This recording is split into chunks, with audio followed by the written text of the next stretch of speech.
عیدین کی نماز۔ اہل جاہلیت کے لیے ہر سال 2 دن ہوتے تھے، وہ ان میں کھیلتے تھے اور خوشی مناتے تھے۔ جب آپ صلی اللہ علیہ وسلم مدینے میں آئے تو فرمایا تمہارے لیے 2 دن تھے جن میں تم کھیلتے تھے اور اللہ نے تمہیں ان کے بدلے میں ان سے بہتر عطا کیا، یعنی یوم الفطر اور یوم الاضحیٰ۔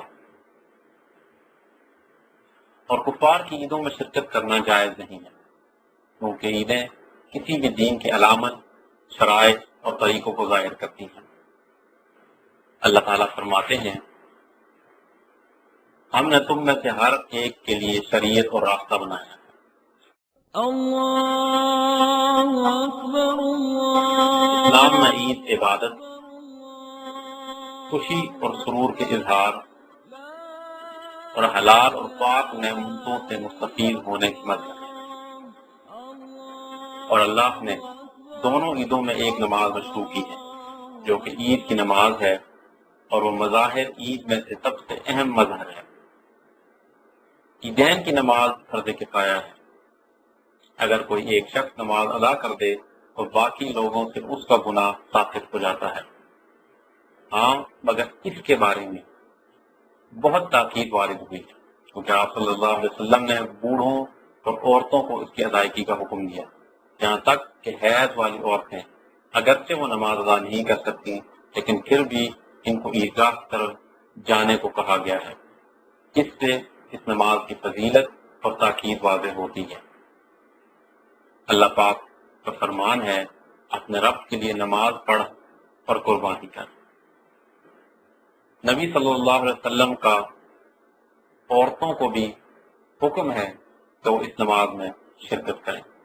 حضرت ام عطیہ رضی اللہ عنہ فرماتی ہیں کہ آپ صلی اللہ علیہ وسلم نے ہمیں حکم دیا ہم عید الفطر اور عید الاضحیٰ کے دن نوجوان لڑکیوں، حیض والیوں، باکرہ لڑکیوں کو عیدگاہ کی طرف نکالیں، اور یہ کہ حیض والیاں نماز ادا نہ کریں لیکن مسلمانوں کے ساتھ دعا میں شریک ہوں۔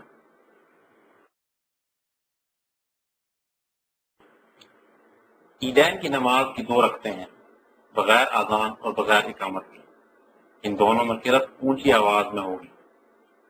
امام تکبیر تحریمہ کے بعد ثنا اور تعوذ سے پہلے 7 تکبیرات کہے گا، اس کے بعد اعوذ باللہ، بسم اللہ اور سورہ فاتحہ۔ اس کے بعد سورۃ الاعلیٰ پہلی رکعت میں اور سورۃ القمر دوسری رکعت میں پڑھنا سنت ہے، اور دوسری رکعت میں تکبیر انتقال کے بعد 5 تکبیریں کہیں، تو صحیح یہ ہے کہ ہر تکبیر میں اپنے ہاتھوں کو بلند نہ کریں، تکبیرات کے دوران اللہ کی حمد و ثنا بیان کرے اور نبی صلی اللہ علیہ وسلم پر درود بھیجے۔ جب نماز سے سلام پھیرے تو ممبر پر چڑھ جائے اور 2 خطبے دے اور دونوں کے درمیان ہلکی یا مختصر سی بیٹھک بھی کرے۔ خطیب عید الفطر کے دنوں میں خطبوں میں ان امور کو زیر بحث لائیں جو حال اور مقام کے مناسب ہوں، اور عید الاضحیٰ کے خطبوں میں قربانی کے احکام بیان کرنے کے ساتھ ساتھ موقع اور محل کے مناسب امور کو بھی زیر بحث لائیں۔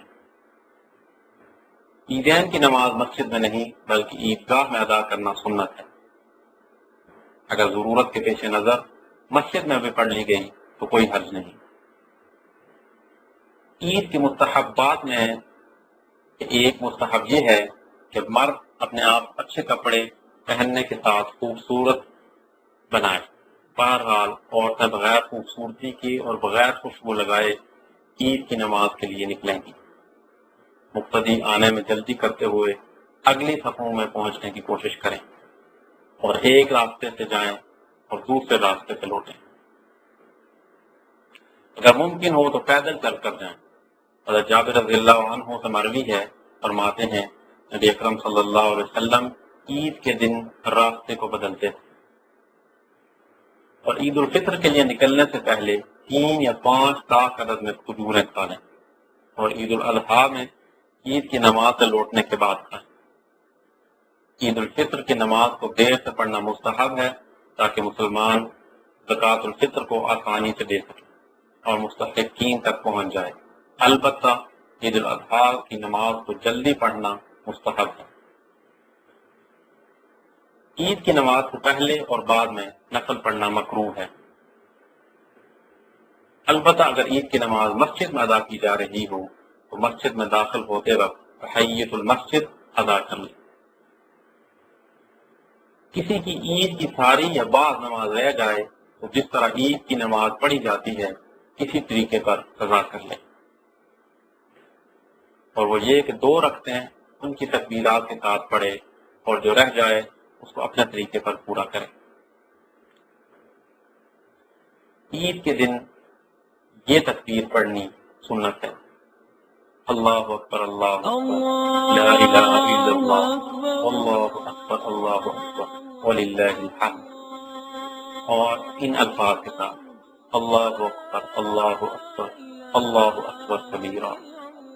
مردوں کے لیے تکبیر کی آواز کو بلند کرنا مسنون ہے، لیکن عورتیں آہستہ پڑھیں، اس لیے کہ عورتوں کو پست آواز کا حکم دیا گیا ہے۔ عید الفطر میں صبح کی نماز سے تکبیرات کی ابتدا کی جائے اور امام کے نماز کے لیے نکلنے تک تکبیرات پڑھی جائیں، اور عید الاضحیٰ میں یوم عرفہ کی صبح سے ایام تشریق کا سورج غروب ہونے تک، یعنی 13ویں دن کا سورج غروب ہونے تک تکبیرات پڑھی جائیں۔ پس عیدگاہ کی طرف جاتے ہوئے عیدگاہ میں امام کے پہنچنے تک جماعت کے ساتھ ادا کی جانے والی فرض نمازوں کے بعد شہروں اور بازاروں میں تکبیرات پڑھی جائیں۔ مستحب یہ ہے کہ مسلمان ایک دوسرے کو عید کی مبارکباد دیں اور کہیں تقبل اللہ منا ومنک۔ عید کے دن خوش ہونا اور اس کو ظاہر کرنا مستحب ہے، اور مسلمان اپنے قریبی رشتہ داروں، دوستوں اور بھائیوں کو مبارکباد دیں۔ عیدین میں اہل و عیال پر لباس میں، کھانے پینے میں اور حلال کردہ نعمتوں میں وسعت کا مظاہرہ کرنا چاہیے، یعنی ان پر ان چیزوں کے ضمن میں خوب خرچ کرنا چاہیے، کیونکہ عید کے 2 دن خوشی کے دن ہیں۔ اللہ پاک نے فرمایا: کہہ دیجئے کہ بس لوگوں کو اللہ کے اس انعام اور رحمت پر خوش ہونا چاہیے، اور وہ اس سے قدر بہتر ہے جس کو وہ جمع کرتے ہیں۔ عید کے دن پہ قبروں کی زیارت جائز نہیں، کیونکہ یہ عید کی خوشیوں کے خلاف ہے۔ مسلمانوں کے لیے جائز نہیں ہے کہ وہ عید کی خوشیوں کا اظہار ایسے طریقے سے کریں جو اسلام کی تعلیمات اور اس کے آداب کے خلاف ہو۔